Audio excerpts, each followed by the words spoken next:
जितने भी छात्र छात्राएं मैट्रिक का परीक्षा 2023 में बोर्ड में देने वाले हैं उनके लिए आप लोग के लिए बीच लेकर आ चुके हैं महत्वपूर्ण, ठीक है, महत्वपूर्ण आप लोग का मैथ का जो कि सब्जेक्टिव क्वेश्चन जो कि आप लोग का 14 फरवरी, ठीक है, ये मैथ का पेपर आप लोग को 14 फरवरी को होगा। जो आप लोग को एक एक प्रश्न आप लोग के लिए, सभी क्वेश्चन आप लोग के लिए महत्वपूर्ण होने वाला है, क्योंकि आप लोग का फाइनल बोर्ड एग्जाम है। इसी प्रकार का आप लोग को प्रश्न आएगा। तो आप लोग जितने भी विद्यार्थी लोग इस वीडियो को देख रहे हैं तो आप लोग कॉपी और पेन लेकर बैठेंगे, ठीक है, कॉपी और पेन लेकर बैठेंगे, क्योंकि ये गणित का पेपर होने वाला है जो कि आप लोग का मैट्रिक एग्जाम का पहला दिन का ये पेपर है आप लोग का गणित, ठीक है। ये 14 फरवरी को फर्स्ट दिन आप लोग का गणित का पेपर होने वाला है।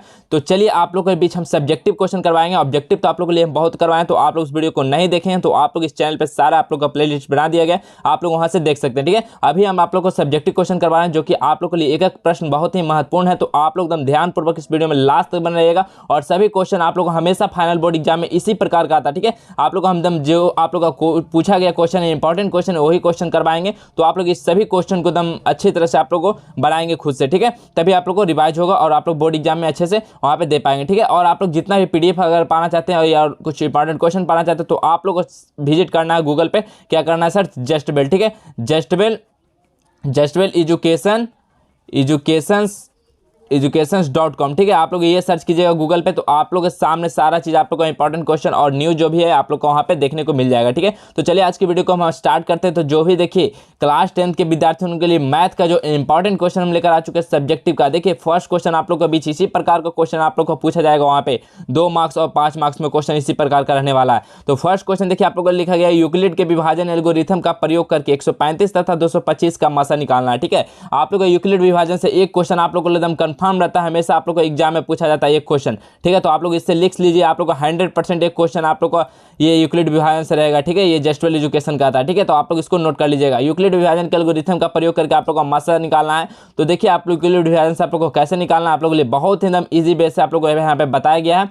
तो किस तरह से करना, देखिए जो सबसे बड़ा रहेगा वो भाज्य हो जाएगा और जो छोटा रहेगा वो भाजक हो जाएगा, ठीक है। तो हम लोग देखिए भाजक से हम लोग क्या करेंगे, भाज्य में हम लोग यहाँ पे भागा दे देते हैं। तो कितना बार में लग रहा है, एक बार में 135। तो कितना बचा हम लोग को शेषफल 90। फिर 90 में हम लोग किस में दे देंगे, तो भाजक में फिर 90 से हम लोग डिवाइड कर देंगे। तो फिर देखिए शेषफल 45 बचा, एक बार में लगा तो, ठीक है। फिर जितना शेषफल आया उससे फिर जितना ये भाजक था उससे फिर हम लोग डिवाइड कर देंगे, ठीक है। तो देखिए यहाँ पे 0 आ गया शेषफल। जब 0 आ गया शेषफल तो यहाँ पे हम लोग लिख सकते हैं कि 225 को जब 135 बार किए तो हम लोग शेषफल 90 बचा। जब 135 भाजक को हम लोग 90 से भाज किए तो 45 बचा था शेषफल, और जब 90 से किए तो ये पूरा शेषफल 0 हो गया था। तो इसीलिए इसका एचसीएफ क्या हो जाएगा, 45, ठीक है, 45 हो जाएगा इसका एचसीएफ। इस प्रकार से आप लोग यूक्लिड विभाजन का आप लोग आसानी से एकदम इसी प्रकार आप लोग का स्टेप बाय स्टेप आप लोग को बनाइएगा। आप लोग को बिल्कुल भी 1 मार्क्स भी आप लोग को नहीं कटेगा एग्जाम में, ठीक है, जिस तरह से आप लोग को बताया गया। क्वेश्चन नंबर 2 की ओर हम बढ़ते हैं। तो क्वेश्चन नंबर 2 में देखिए उस अर्धगोला का वक्रपृष्ठ निकालें जिसका व्यास 14 सेंटीमीटर, ठीक है। कोई एक अर्धगोला है, ठीक है, अर्धगोला है, एक अर्धगोला का बोला है कि वक्रपृष्ठ निकाले जिसका व्यास, इसका जो व्यास है ये पूरा ये कितना है, ये 14 सेंटीमीटर, ठीक है। इसको निकालना आप लोग को। तो व्यास कितना, 14 सेंटीमीटर, मतलब जो हम लोग को डी दिया गया कितना है, 14 सेंटीमीटर। आप लोग को त्रिज्या निकालना है तो क्या करते हैं हम लोग d/2 कर देते हैं, ठीक है। क्या होता है, व्यास का आधा हो जाता है। तो व्यास का आधा कितना, 7 सेंटीमीटर है। तो हम लोग जानते हैं देखिए अर्धगोला का वक्रपृष्ठ क्या होता है, तो अर्धगोला का वक्रपृष्ठ होता है 2πr², ठीक है। आप लोग ये सही फार्मूला को याद रखेंगे। अर्धगोला का वक्रपृष्ठ क्या होता है, 2πr²। तो देखिए 2 रख दिए, अब पाई का वैल्यू कितना होता है, 22/7, और आर हम लोग को निकाले हैं अभी तो कितना, 7। तो यहाँ पे r² है तो 7 × 7। तो देखिए 7 से 7 कैंसिल आउट, हम लोग इसको गुना कर दिए तो 308 सेंटीमीटर स्क्वायर आ गया, ठीक है। इस प्रकार से आप लोग निकालिए। आप लोग को यहाँ से 2 मार्क्स बिल्कुल आप लोग को इस तरह ही का क्वेश्चन हमेशा बार बार पूछा जाता है, ठीक है। नेक्स्ट क्वेश्चन देखिए, क्वेश्चन नंबर 3 क्या है, निम्न का मान ज्ञात करना, ठीक है। आप लोग को देखिए ट्रिग्नोमेट्री का वैल्यू हम आप लोग को सभी वीडियो में आप लोग बताया। ट्रिग्नोमेट्री आप लोग के लिए काफी इंपॉर्टेंट चैप्टर है, ठीक है आप लोग का। तो ट्रिग्नोमेट्री का आप लोग को जो फार्मूला, ठीक है, फार्मूला और जो ये जो वैल्यू होता है ट्रिग्नोमेट्री वैल्यू, इसको आप लोग एकदम अच्छी तरह से आप लोग को याद कर लेना है, ठीक है। इसका देखिए मान याद करने के लिए देखिए आप लोग को दिया गया है, आप लोग को बस वैल्यू याद रहेगा तो आप लोग आसानी से निकाल सकते हैं। देखिए तो यहाँ पे हम लोग इस वैल्यू में रख दिए, देखिए tan 60 का वैल्यू कितना होता है, तो √3 होता है। तो tan² है तो √3 का स्क्वायर, 4 sin 45 का वैल्यू 1 होता है तो 1 का स्क्वायर, sec 30 का वैल्यू 1/√3 होता है, और cos 90 का वैल्यू 0 होता है, ठीक है। इस प्रकार हम लोग रख दिए यहाँ पे वैल्यू। तो देखिए आप लोग का फाइनल आंसर आप लोग का निकल कर आ चुका है 8 आंसर, ठीक है। तो आप लोग इस प्रकार से आप लोग कीजिएगा। आप लोग एकदम बता दें कि आप लोग जो 10th में पूछा जाता है आप लोग 100% हो इसी तरह का क्वेश्चन हर बार पूछा जाता है। आप लोग क्वेश्चन बैंक भी उठाकर देख सकते हैं, ठीक है। तो आप लोगों के लिए हम इसीलिए इंपॉर्टेंट क्वेश्चन करवा रहे हैं ताकि अगर इस तरह का क्वेश्चन आप लोग को एग्जाम में आता तो आप लोग आसानी से कर पाएंगे, और आप लोग फर्स्ट दिन ही एग्जाम है तो आप लोग इससे मोटिवेटेड रहेंगे और अच्छा मार्क्स मैथ में लाएंगे, ठीक है। तो आप लोग इस वीडियो में लास्ट तक बने रहिएगा। आप लोग के लिए एक एक क्वेश्चन काफी ही इंपॉर्टेंट है। क्वेश्चन नंबर 4 देखिए, एक त्रिभुज ABC में AD और BC पे लंब है, सिद्ध करें कि AB square plus CD square equal to AC square plus BD square. ठीक है, आप लोग को सिद्ध करना है कि AB square plus CD square जो है वो बराबर है AC square plus BD square. तो किस तरह करेंगे हम लोग, देखिए एक त्रिभुज बना दिए ABC। ठीक है, ABC त्रिभुज जिसमें AD BC पे लंब है। तो देखिए AD जो है, AD क्या है, तो AD एक BC पे लंब है। ठीक है, यही तो बोल रहा है, AD है वो BC पे लंब है, AD BC पे लंब है। ठीक है, तो यहाँ पे क्या बोला, सिद्ध करना आप लोग ये। तो हम लोग मान लिए कि त्रिभुज ABC एक त्रिभुज है। ठीक है, हम लोग मान लिए जिसमें AD क्या है, BC पे लंब है। ठीक है, तो समकोण त्रिभुज ACD में हम लोग चलेंगे। तो ACD में देखिए हम लोग यहाँ पे चलेंगे ACD में। ठीक है, इसी में चलेंगे ACD में। तो ACD में चलेंगे तो क्या हो जाएगा, यहाँ पे देखिए इसका CD स्क्वायर। ठीक है, CD स्क्वायर इक्वल टू हम लोग क्या लिख सकते हैं, AC का स्क्वायर, मतलब कर्ण का स्क्वायर बटा माइनस लंब का स्क्वायर। ठीक है, तो इसको समीकरण 1 बोल दिए। फिर इसी प्रकार हम लोग इसमें चलेंगे। ठीक है, ABD में। ठीक है, ABD में इस ट्रायंगल में चलेंगे तो इस ट्रायंगल में देखिए बेस का स्क्वायर। ठीक है, BD का स्क्वायर इक्वल टू हम लोग क्या लिख सकते हैं, AB का स्क्वायर माइनस AD का स्क्वायर हो जाएगा। ठीक है, इस प्रकार लिखेंगे तो इसको इक्वेशन 2 बोल दिए। अब हम लोग क्या करेंगे, समीकरण 2-1, समीकरण 2 क्या था, BD square minus CD square, समीकरण 2-1 कर दिए। तो देखिए आप लोग इस प्रकार आया, जिसको इसको ब्रैकेट से बाहर लाए तो प्लस आ गया। तो यहाँ देखिए AD CD square cancel out. अब हम लोग देखिए BD स्क्वायर और यहाँ पे क्या कर दिए, AC स्क्वायर को हम लोग इस साइड लाएं तो क्या हो गया, प्लस AC स्क्वायर हो गया। और AB स्क्वायर यहाँ पे है और CD स्क्वायर किधर लाएं तो क्या हो गया, प्लस CD स्क्वायर। तो देखिए यहाँ पे यही तो प्रूफ करना था, तो आप लोग का प्रूफ्ड हो चुका है। ठीक है, आप लोग को इसी तरह का क्वेश्चन आप लोग को एग्जाम में रहता है। नेक्स्ट क्वेश्चन देखिए, नेक्स्ट क्वेश्चन नंबर 5 क्या है, यदि 7 tan थीटा इक्वल टू 4 हो तो आप लोग को प्रूव करना 7 sin theta minus 3 sin theta बटा 7 sin theta plus 3 cos theta का आप लोग को मान ज्ञात करना। ठीक है, तो आप लोग देखिए tan थीटा आप लोग इस प्रकार दिया गया है। तो tan थीटा क्या होता है, तो tan थीटा क्या होता है, लंब बटा आधार। तो 7 को हम लोग इधर कर देंगे डिवाइड में, तो क्या हो गया, ये लंब हो गया, ये आधार हो गया। तो देखिए एक त्रिभुज बना दिए हैं समकोण त्रिभुज। यहाँ पे देखिए लंब क्या हो जाएगा, तो लंब AB है तो ये 4 लिख दिए, और BC क्या है आधार, तो 7 लिख दिए। तो हम लोग पाइथागोरस प्रमेय से क्या किए, हम लोग इसको निकाल लिए कर्ण। ठीक है, तो पाइथागोरस प्रमेय से देखिए निकालें तो कर्ण हम लोग का निकल के आ गया 65। ठीक है, जब कर्ण निकल के आ गया तो हम लोग साइन और कॉस का वैल्यू निकाले। तो साइन क्या होता है, साइन होता है लंब बटा कर्ण, तो लंब 4 और कर्ण √65। ठीक है, cos थीटा क्या हो गया, तो आधार बटा कर्ण, तो आधार 7 और कर्ण कितना √65। ठीक है, तो इसी प्रकार हम लोग देखिए प्रश्न से हम लोग चलते हैं। तो यहाँ पे इसमें वैल्यू आप लोग पुट करना है, साइन कॉस का वैल्यू, और आप लोग को यहाँ पे कैलकुलेशन करना है। तो आप लोग का जो आंसर आ जाएगा 1/60। ठीक है, तो आप लोग एकदम बिल्कुल आप लोग को बता दें कि आप लोग को इसी प्रकार का आप लोग का बोर्ड एग्जाम, ठीक है, फाइनल बोर्ड एग्जाम 10th के विद्यार्थियों के लिए इसी प्रकार का क्वेश्चन आप लोग का आएगा और आप लोग आसानी से वहाँ पे हल कर पाएंगे। नेक्स्ट क्वेश्चन नंबर 6 देखिए 0.16। ठीक है, 0.16 के ऊपर क्या है, रेकनिंग। ठीक है, जिसको हम लोग बार बोलते हैं। ठीक है, 0.16 के P/Q के रूप में लिखना है। ठीक है, तो हम लोग P/Q के रूप में कैसे लिखेंगे, माने कि x इक्वल टू, हम लोग मान लिए कि x जो है ये वैल्यू दिया गया 0.16 और बार है, तो मतलब ये संख्या रिपीटेड है, तो हम लोग लिख दें 0.16 16 16 16 ऐसे रिपीटेड है। ठीक है, इसको हम लोग इक्वेशन 1 बोल दिए। फिर इसी पर हम लोग समीकरण 1 में क्या करते हैं, दोनों तरफ से हम लोग 100 से गुणा कर देते हैं। तो देखिए इस तरह हम लोग 100 से गुणा करेंगे तो 100x हो जाएगा, इस तरह 100 से गुणा करेंगे तो क्या हो जाएगा, 100 गुणा इतना कर दिए तो कितना हो गया, तो 100x इक्वल टू 16.1616 इतना। ठीक है, इसको इक्वेशन 3 बोल दिए। तो हम लोग देखिए समीकरण 2-1, ये 2 और ये 1। ठीक है, इसमें से 2-1 हम लोग जब कर देंगे तो क्या बचेगा, देखिए 2 हम लोग को क्या था 100। ठीक है, 100x और इसमें से समीकरण 1 घटा दिए x, इसमें से देखिए इतना, इसमें से इतना घटा दिए तो कितना बचा, 100 में से जब x गया तो 99x, और इधर देखिए जब 0.1616 गया तो 16 बचा। तो x को हम लोग रहने दिए और 99 को हम लोग इधर कर दिए तो कितना हो गया 16/99। तो x का वैल्यू हम लोग 16/99 आ गया। ठीक है, तो इसको हम लोग वैल्यू निकाल लिए। इसी प्रकार का क्वेश्चन आप लोग का आएगा। क्वेश्चन नंबर 7 की ओर बढ़ते हैं। देखिए आप क्वेश्चन नंबर 7 क्या बोल रहा है कि एक लंबवृत्तीय शंकु की ऊंचाई, ठीक है, एक लंबवृत्तीय कोई शंकु है, उसका ऊंचाई 24 सेंटीमीटर। ठीक है, हाइट आप लोग को दिया गया कितना 24 सेंटीमीटर और आधार की त्रिज्या 7 सेंटीमीटर है, तो उसका आयतन की गणना करना है। ठीक है, तो उसका आयतन क्या हो जाएगा, ठीक है, शंकु का आयतन क्या होता है। तो ऊंचाई देखिए आप लोग को यहाँ पे लिख दिया गया, ऊंचाई आप लोग को लिख दिया गया कितना 24 सेंटीमीटर और यहाँ पे देखिए आधार की त्रिज्या 7 सेंटीमीटर। ठीक है, तो सूत्र से हम लोग चलते हैं। तो शंकु का आयतन क्या होता है, तो शंकु का आयतन होता है 1/3 पाई आर स्क्वायर एच होता है। ठीक है, शंकु का आयतन क्या होता है, तो 1/3 पाई आर स्क्वायर एच होता है विद्यार्थी। ठीक है, तो इसी प्रकार 1/3 लिख दिया। पाई का वैल्यू कितना होता है 22/7 होता है और आर का वैल्यू देखिए आप लोग को दिया गया था, आधार की त्रिज्या 7, तो 7 का स्क्वायर और हाइट आप लोग का 24 दिया गया। ठीक है, इसी प्रकार हम लोग कैलकुलेशन किया तो उसका जो आंसर निकल के आ गया वो 1232 आ गया। ठीक है, आप लोग इसको हल कर लिएगा, आप लोग को इसी तरह का आप लोग का आंसर आएगा और आयतन है तो सेंटीमीटर स्क्वायर हो जाएगा। ठीक है, तो इसका बिल्कुल ही करेक्ट आंसर हो जाएगा। चलिए नेक्स्ट क्वेश्चन देखिए। नेक्स्ट क्वेश्चन नंबर 8 है कि त्रिभुज ABC में भुजाएं AB तथा AC पर दो बिंदु D और E क्रमशः इस प्रकार है कि D क्या है वो पैरेलल है BC का। देखिए आप लोग फिगर में बनाया गया क्या है, जो एक त्रिभुज है जो डी क्या है वो पैरेलल है क्या बीसी का।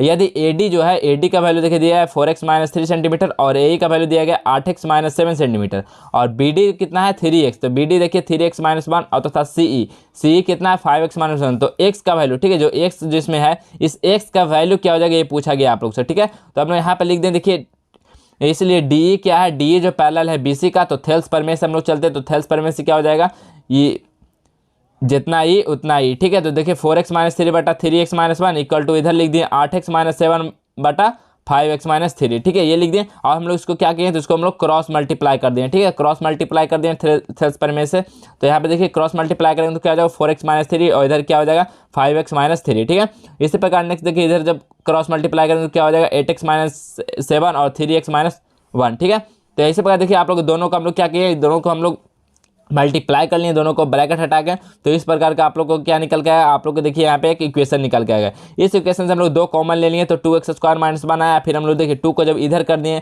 तो इधर 2 जब जाएगा 0 के साइड तो क्या हो जाएगा 0 हो जाएगा, तो इसका फिर हम लोग क्या किए गुणनखंड कर देते हैं। ठीक है, 2x² - 2x + 1 इसका गुणनखंड कर दिए, तो गुणनखंड करने के बाद आप लोग का दो फैक्टर आया x - 1 एक 2x + 1। ठीक है, तो x - 1 को हम लोग करेंगे तो क्या हो जाएगा 1 हो जाएगा और 2x + 1 को जब हम x का वैल्यू निकालेंगे यहाँ पे तो x का वैल्यू 1 - 1/2 हो जाएगा। ठीक है, तो आप लोग बहुत ही आसान क्वेश्चन आप लोग को पूछा जाता है, आप लोग इसी तरह का आप लोग का क्वेश्चन आएगा तो आप लोग इस तरह का आसानी से एकदम आप लोग वहाँ पे हल कर सकते हैं। ठीक है, आप लोग का कोई ज़्यादा टफ क्वेश्चन नहीं पूछा जाता है। तो जो भी विद्यार्थी लोग क्लास 10 के इस बार बोर्ड एग्जाम दे रहे हैं तो आप लोग जितना भी आप लोग को मैथ का क्वेश्चन बताया जा रहा है और सभी सब्जेक्ट का बताया जा रहा है आप लोग को उससे बाहर आने वाला नहीं है। ठीक है, आप लोग क्वेश्चन नंबर 9 देखिए, सिद्ध करें कि आप लोग का tan A - tan B बटा cot A + cot B equal to tan A × tan B। ठीक है, आप लोग को ये प्रूव करना है कि ठीक है कि इससे आप लोग को फाइंड आउट करके ये प्रूव करना है कि tan A × tan B करना है। ठीक है, तो हम लोग LHS लेकर चलते हैं, तो LHS क्या है तो tan A - tan B बटा cot A + cot B। ठीक है, तो यहाँ पे देखिए tan A और cot को हम लोग क्या करेंगे साइन और cos के टर्म में चेंज करेंगे। तो बताइए tan A को हम लोग क्या होता है तो tan थीटा क्या होता है। ठीक है, tan थीटा क्या होता है तो tan थीटा होता है sin थीटा बटा cos थीटा। ठीक है, cos थीटा, लेकिन यहाँ पे एंगल थीटा नहीं A है, तो यहाँ पे हम A के टर्म में लेकर चले हैं तो देखिए sin A बटा cos A हो जाएगा प्लस sin B बटा cos B। ठीक है, नीचे cot था तो cot को हम लोग क्या लिख सकते हैं तो cot थीटा क्या होता है तो cot थीटा होता है cos थीटा बटा साइन थीटा। ठीक है, यही होता है, लेकिन यहाँ पे भी एंगल A है। ठीक है, तो यहाँ पे भी cos बटा साइन हो गया प्लस cos B बटा साइन B। ठीक है, और नीचे देखिए इसको हम लोग क्या किए LCM कर लिए, तो cos A × sin B, नीचे हम लोग LCM लिए तो sin A × sin B। अब इसी प्रकार जब LCM ले लेना दोनों को, लेने के बाद ऊपर हो गया sin A × cos B plus cos A × sin B, नीचे हो गया cos A × sin B plus sin A × sin B। दोनों देखिए सेम टर्म कैंसिल आउट हो गया, क्या बचा तो बच गया देखिए ऊपर बच गया 1 बटा cos A × cos B है। जब इस टर्म को हम लोग ऊपर ले गए तो क्या हो गया sin A × sin B बटा 1। अब देखिए जब ऊपर गया तो यहाँ पे क्या हो जाएगा, इसको हम लोग इस प्रकार लिख सकते हैं कि ये क्रॉस है। ठीक है, इस प्रकार हम लोग लिख सकते हैं sin A × cos A और × sin B बटा cos B। तो sin A × cos B क्या हो गया tan A और sin B × cos B क्या हो गया tan B। ठीक है, तो ये RHS निकाल के आ गया, आप लोग को यही प्रूव करना था। ठीक है, तो आप लोग को ये प्रूव हो गया तो आप लोग का यही आंसर हो जाएगा, बिल्कुल करेक्ट आंसर। ठीक है, चलिए नेक्स्ट क्वेश्चन देखिए, नेक्स्ट क्वेश्चन नंबर 10 है कि एक त्रिभुज ABC के शीर्ष बिंदु A जो आप लोग को दिया गया है -3, और B जो दिया गया है वो 5, -2 है तथा C जो है वो -8, 5 है। तो इस त्रिभुज के केंद्रक ज्ञात करना। ठीक है, तो इस त्रिभुज का आप लोग को केंद्रक ज्ञात करना है, केंद्रक ज्ञात करना है। ठीक है, कि केंद्रक क्या हो जाएगा। ठीक है, इस पॉइंट को ज्ञात करना है आप लोग को। तो केंद्रक का नियामक आप लोग जानते हैं कि केंद्रक का नियामक क्या होता है कि x1 x2 और x3 को जोड़ कर और जितना टर्म है उससे हम लोग डिवाइड कर देंगे 3 से। ठीक है, और इसी प्रकार बाई टर्म निकालने के लिए क्या करते हैं बाई 1 बाई 2 और बाई 3 जोड़ के 3 से हम लोग उसमें भी डिवाइड कर देते हैं। ठीक है, तो ये केंद्रक का नियामक हम लोग को निकल कर आ जाता है। ठीक है, तो केंद्रक का नियामक आप लोग को जहां भी एग्जाम में पूछेगा तो आप लोग को बस ये फॉर्मूला आप लोग को याद रखना। ठीक है, आप लोग को ये फॉर्मूला याद रखते हैं आप लोग को केंद्रक का आसानी से आप लोग निकाल लीजिएगा। ठीक है, तो देखिए हम लोग x1 x2 x3 का वैल्यू रख दिए तो -3, 5 और -8 इस प्रकार से आप लोग फिर बाई 1 बाई 2 बाई 3 का वैल्यू रख दिए और यहाँ से 2 को निकल के आ गया तो इसका केंद्रक कितना निकल गया तो -2, 0। ठीक है, तो इसका केंद्रक क्या हो गया तो ये केंद्रक हो गया -2, 0। ठीक है, -2, 1 -2, 1 इसका केंद्रक हो गया आंसर।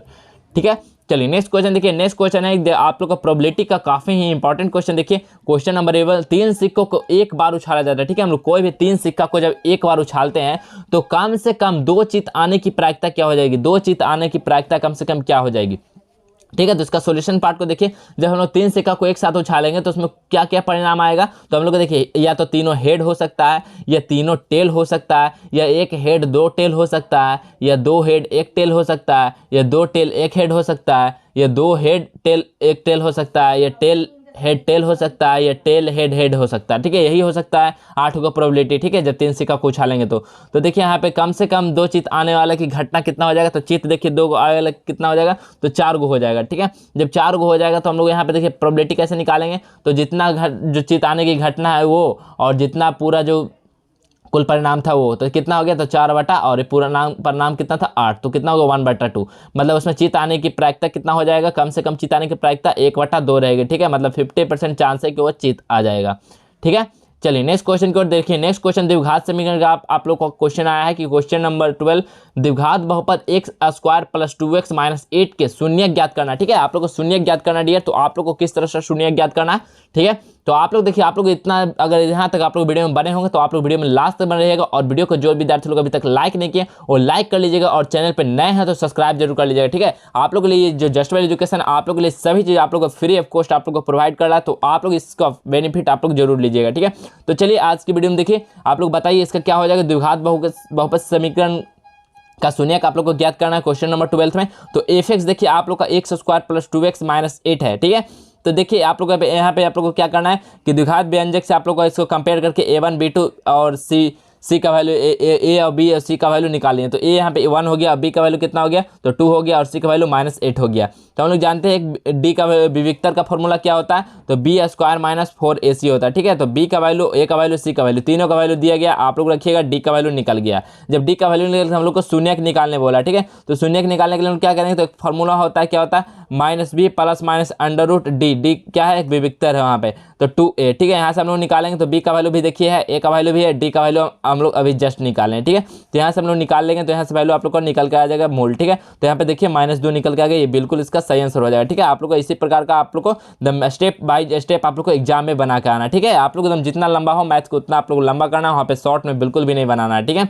चलिए नेक्स्ट क्वेश्चन देखिए, क्वेश्चन नंबर 13, सिद्ध करें कि sin² 5 degree plus sin² 85 degree plus sin² 10 degree plus sin² 80 degree equal to 2, ठीक है। आप लोग बहुत सारे विद्यार्थी सिद्ध करने को देखकर ही घबरा जाते हैं कि सिद्ध करना, इसको प्रूव करना, लेकिन आप लोग को इसमें कोई जान नहीं होता। आप लोग को जो सोल्यूशन करना रहता है उसी को आप लोग यहाँ पे कर देता है कि सिद्ध करना, आप लोग को सोल्यूशन भी कीजिएगा तो आप लोग का यही आंसर आने वाला, ठीक है। बहुत ईजी क्वेश्चन है, आप लोग इस तरह को पूछा जाता तो आप लोग आसानी से वहाँ पे प्रूव कर सकते हैं। तो पहले इस तरह का क्वेश्चन आप लोग को एक साइड से लेकर चलना, तो हम लोग लेफ्ट हैंड साइड लेकर चलते हैं, ठीक है। तो यहाँ पे लेफ्ट हैंड साइड को उतार लिए, यहाँ पे देखिए आप लोग को क्या करना है, sin² 5 डिग्री है, तो 90 - 85 करेंगे तो कितना 5 डिग्री आ जाएगा, और इस टर्म को हम लोग ऐसा ही रहने देंगे। फिर देखिए sin² 10 डिग्री को हम लोग चेंज कर देंगे, sin 90 - 80 करेंगे तो sin² 10 डिग्री आ जाएगा, और sin 80 को सही छोड़ दिए, ठीक है। जब सही छोड़ दिए तो देखिए sin 90 - थीटा क्या होता है, sin 90 - थीटा cos थीटा होता है, तो cos² 85 डिग्री हो गया, और ये sin 85 सही रहने दिए। नेक्स्ट देखिए sin² 90 - थीटा कितना हो जाएगा, तो cos² थीटा, तो cos² यहाँ पे क्या हो जाएगा 80 डिग्री हो गया, और यहाँ पे sin² 80 डिग्री को सही रहने दिए। तो देखिए sin² theta plus cos² theta का वैल्यू 1, यहाँ पे भी देखिए sin² theta plus cos² theta का वैल्यू 1, तो 1 और 1 कितना हो गया 2, ठीक है। तो यही प्रूव हो गया, बस आप लोग का कोई जान नहीं है क्वेश्चन में। आप लोग को देखिए कितना इजी क्वेश्चन था, आप लोग प्रूव भी कीजिएगा तो आप लोग को 2 ही आंसर आने वाला। तो जिस सीधा बोर्ड लिख देता है कि आप लोग को प्रूव करना, ताकि बहुत सारे विद्यार्थी इसको सॉल्व ना करें, ठीक है। तो आप लोग इस तरह का क्वेश्चन बिल्कुल भी नहीं छोड़कर आना। नेक्स्ट क्वेश्चन देखिए, क्वेश्चन नंबर 14, एक वृत्त के चतुर्थांश का क्षेत्रफल ज्ञात करें यदि इसका परिणाम 25 सेंटीमीटर, ठीक है। आप लोग वृत्त का चतुर्थांश का आप लोग का क्षेत्रफल ज्ञात करना है, ठीक है। वृत्त का क्षेत्रफल नहीं ज्ञात करना है, वृत्त के चतुर्थांश, ठीक है। वृत्त के चतुर्थांश का आप लोग ये चारों का जो आप लोग का क्षेत्रफल ज्ञात करना है, यदि इसका परिणाम आप लोग को दिया, परिमाप आप लोग को 25 सेंटीमीटर देगा। तो वृत्त का परिमाप क्या होता है, तो 2πr होता है, ठीक है। वृत्त का परिमाप क्या होता है 2πr, तो वृत्त का परिमाप 25 दिया गया, हम लोग यहाँ से क्या कहिए r का वैल्यू निकालिए, तो r का वैल्यू इतना निकल गया 25 × 7/44, ठीक है। तो वृत्त का परिमाप में से हम लोग रेडियस निकालिए, ठीक है। रेडियस निकालने वाले वृत्त का क्षेत्रफल हम लोग जानते हैं क्या होता है, πr² होता है वृत्त का क्षेत्रफल। तो वृत्त का क्षेत्रफल से हम लोग देखिए निकाल लेंगे, तो वृत्त का क्षेत्रफल निकालने के लिए क्या होता है, पाई का वैल्यू 22/7, r का वैल्यू में यहाँ पे निकाले हैं 25 × 7/44, इसका स्क्वायर कर दिए, ठीक है। इसका स्क्वायर करने के बाद हम लोग काट छाट कर दिए, तो देखिए इतना निकल के आया, ठीक है। इतना निकल के आने के बाद वृत्त का चतुर्थांश का क्षेत्रफल, तो 1/4 लगा के, जो कि वृत्त का क्षेत्रफल, ठीक है। 1/4 वृत्त का क्षेत्रफल होता है, तो 1/4 वृत्त का क्षेत्रफल हम लोग को देखिए इतना बचा 25 × 25 × 7, बट नीचे बचा 44 × 2, ठीक है। इसको हम लोग कैलकुलेशन किए तो यहाँ पे वृत्त के चतुर्थांश का क्षेत्रफल निकल के आ गया 4375/352 सेंटीमीटर स्क्वायर, इसका सही आंसर हो गया, ठीक है। तो देखिए आज का लास्ट क्वेश्चन जो कि आप लोग इस वीडियो में बताने जा रहे हैं, जो कि क्वेश्चन नंबर 15 है, ठीक है। तो ये देखिए क्वेश्चन नंबर 15 है, 2 पासों को एक बार फेंका जाता है तो दोनों पर सम संख्या आने की प्रायिकता ज्ञात करना। ठीक है, अगर दो पासों को हम लोग एक बार फेंकते हैं तो दोनों पासों पर सम आने की प्रायिकता क्या हो जाता है। देखिए जब हम लोग दो पासों को एक साथ फेंकेंगे तो क्या क्या परिणाम आएगा, तो यहाँ पे देखिए वो या तो वो 6-1 आएगा, या 6-2 आएगा, या 6-3, 6-4, 6-5, या 6-6 आएगा। इसी प्रकार देखिए ये पूरा 36, ठीक है, 36 परिणाम आएगा अगर दो पासों को हम लोग एक साथ फेंकते हैं तो। ठीक है, तो इस प्रकार का परिणाम आएगा। तो हम लोग यहाँ पे लिख दिए हैं। ठीक है, यहाँ पे जो सम संख्या आने की प्रायिकता, तो इसमें सम संख्या कब कब आ रहा है, तो देखिए सम संख्या 6-2 होगा, 6-4 आ सकता है, या 6-6 आएगा, या 4-2 आएगा, या 4-4 आएगा, या 4-6 आएगा, या 2-2 आएगा, या 2-4 आएगा, या 2-6 आएगा। इसके अलावा देखिए सम संख्या कोई नहीं है। तो ये क्या है, नो टर्म जो है वो नो गो है, सम संख्या आने की प्रायिकता है। ठीक है, तो हम यहाँ पे लिख दिए कि प्रायिकता निकालने के लिए हम यहाँ पे क्या कहते हैं, प्रायिकता निकालने के लिए पी इक्वल टू क्या करते हैं, एनी बटा एन एस। एनी क्या है, जो कितना सम संख्या है, तो 9 सम संख्या है, टोटल कितना परिणाम 36 है, तो कितना है 1/4, मतलब 25% आप लोग का यहाँ पे प्रोबेबिलिटी है कि आप लोग का पासा दो को जब फेंकेंगे तो हम लोग को सम संख्या आने का चांस रहेगा 25%। ठीक है, तो आप लोग इस प्रकार से आप लोग प्रोबेबिलिटी का क्वेश्चन को आप लोग को सॉर्ट आउट करना। आप लोग को कोई हार्ड क्वेश्चन नहीं पूछा जाता, आप लोग को इसी तरह का क्वेश्चन पूछा जाता है, और इसी तरह का क्वेश्चन में बहुत सारे विद्यार्थी लोग कंफ्यूज हो जाते हैं और इसको छोड़कर चले आते हैं। ठीक है, तो आप लोग को इस तरह का क्वेश्चन बिल्कुल भी नहीं छोड़ना, इसलिए आप लोग को इस तरह का क्वेश्चन हम करवा रहे हैं। तो आप लोग डेली लाइव क्लास को ज्वाइन कर लीजिएगा, क्योंकि आपको लिए अब काफ़ी कम समय बचा है, तो आप लोग के लिए काफ़ी ही हेल्पफुल होने वाला है। ठीक है, आप लोग को अब ज़्यादा कुछ करना नहीं है, आप लोग को बस रिवाइज करना है। आप लोग जितना भी पढ़ें आप लोग को रिवाइज करना है, और ट्रिग्नोमेट्री वैल्यू और फार्मूला को आप लोग को जरूर याद करके जाना है। ठीक है, देखिए आप लोग अगर जस्ट वेल एजुकेशन को सब्सक्राइब नहीं किए तो आप लोग सब्सक्राइब कर लीजिएगा, और पीडीएफ आप लोग को डाउनलोड करना पाना चाहते हैं तो आप लोग को विजिट करना होगा justwelleducation.com। ठीक है, आप लोग जैसे ही आप लोग सर्च कीजिएगा justwelleducation.com तो आप लोग के सामने आप लोग को ये सब इंटरफेस दिख जाएगा, वहाँ से आप लोग डाउनलोड कर सकते हैं। और व्हाट्सअप ग्रुप को ज्वाइन करना चाहते हैं तो व्हाट्सअप नंबर ये है मेरा, आप लोग यहाँ पे कंसल्ट कर सकते हैं। आप लोग को कुछ भी चाहिए तो आप लोग यहाँ पे मैसेज कर सकते हैं। ठीक है, टेलीग्राम भी आप लोग का बना दिया गया है जस्ट वेल एजुकेशन से, आप लोग वहाँ पे भी आप लोग को पीडीएफ और इन्फॉर्मेटिव न्यूज मिलता है, तो आप लोग वहाँ भी ज्वाइन कर सकते हैं। और गूगल पे सर्च करना है तो जस्ट वेल एजुकेशन सर्च कीजिएगा, आप लोग को सारा न्यूज़ आप लोग के सामने वहाँ पे निकल कर आ जाएगा। ठीक है, तो अगर आप लोग ये वीडियो अच्छा लगा हो तो वीडियो को लाइक कर दीजिएगा और चैनल को सब्सक्राइब कर दीजिएगा। और जो भी विद्यार्थी लोग के पास ये वीडियो नहीं पहुँच रहा है तो अपने दोस्त और मित्र लोग के पास जरूर शेयर कर दीजिएगा, ताकि उनको भी ये गणित का जो भी आप लोग का सब्जेक्टिव क्वेश्चन करवाए हैं 15 क्वेश्चन उनको भी मिल सके। ठीक है, तो आप लोग इस तरह का क्वेश्चन आप लोग को करवाते रहेंगे इस चैनल पे, तो आप लोग इस चैनल के साथ बने रहिएगा। तो चलिए हम मिलते हैं नेक्स्ट वीडियो में, तब तक के लिए जय हिंद, वंदे मातरम।